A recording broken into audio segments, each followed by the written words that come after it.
বা তাতকৈ বেছি নাম্বাৰ পালেও চৰকাৰে স্কুটি নিদিয়ে। হয়, তোমালোকে ঠিকেই শুনিছা। কথাটো কিয় ক'লো, ভিডিঅ'টো শেষলৈকে চাই থাকা, তোমালোকে গম পাই যাবা। ছাত্ৰ-ছাত্ৰীসকল, আমাৰ চেনেলত যদি তোমালোকে নতুন আহিছা, চেনেলটো সাবস্ক্ৰাইব কৰিবলৈ পাহৰি নাযাবা, কিয়নো তোমালোকৰ এক্সাম ৰিলেটেড অফিচিয়েল আপডেটসমূহ দি থকা হয়।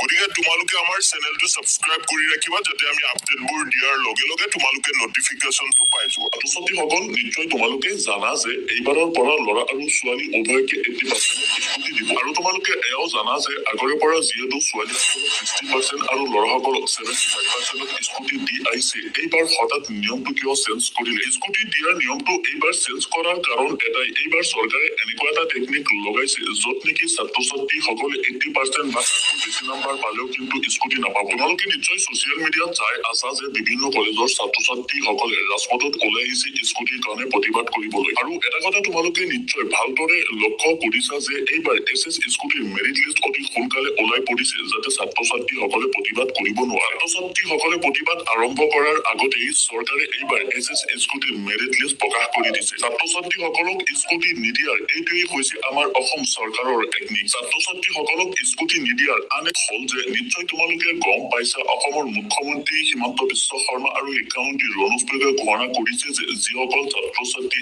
HSৰ পিছত কোচিঙত এডমিশ্যন ল'ব, তেনেকুৱা ছাত্ৰ-ছাত্ৰীক স্কুটি প্ৰদান কৰা নহব। আৰু এইফালে কাটঅফ হাই কৰি দিছে। আৰু কাটঅফ হাই কৰাৰ আন এটা কাৰণ হৈছে, তোমালোকে ভাবি চোৱাচোন, যিসকল ছাত্ৰ-ছাত্ৰীয়ে নেকি HSত 80% বা তাতকৈ বেছি নাম্বাৰ পায়, তো তেনেকুৱা ছাত্ৰ-ছাত্ৰীয়ে কিন্তু কোনো কলেজত এডমিশ্যন নল'ব, সিহঁতে কোচিঙত এডমিশ্যন ল'ব। আৰু আমাৰ অসম চৰকাৰে সেই কথাটো ভালকে জানে যে যদি আমি SS স্কুটিৰ কাটঅফ 80% বা তাতকৈ বেছি বনাই দিওঁ, তেন্তে 80% বা তাতকৈ বেছি পোৱা ছাত্ৰ-ছাত্ৰীয়ে কিন্তু কোচিঙত এডমিশ্যন ল'ব, আৰু তেনেকুৱা ছাত্ৰ-ছাত্ৰী স্কুটিৰ পৰা বঞ্চিত হ'ব। মেইন কথাটো হ'ল যে আমাৰ অসম চৰকাৰে ছাত্ৰ-ছাত্ৰীসকলক স্কুটি নিদিয়ে, সেইকাৰণে এনেকুৱা বহুত ধৰণৰ নিয়ম বনাই দিছে। এফালে SS স্কুটিৰ কাটঅফ হাই কৰি দিছে, আনফালে কোচিঙত এডমিশ্যন ল'লে কোনো ছাত্ৰ-ছাত্ৰীয়ে স্কুটি নাপাব।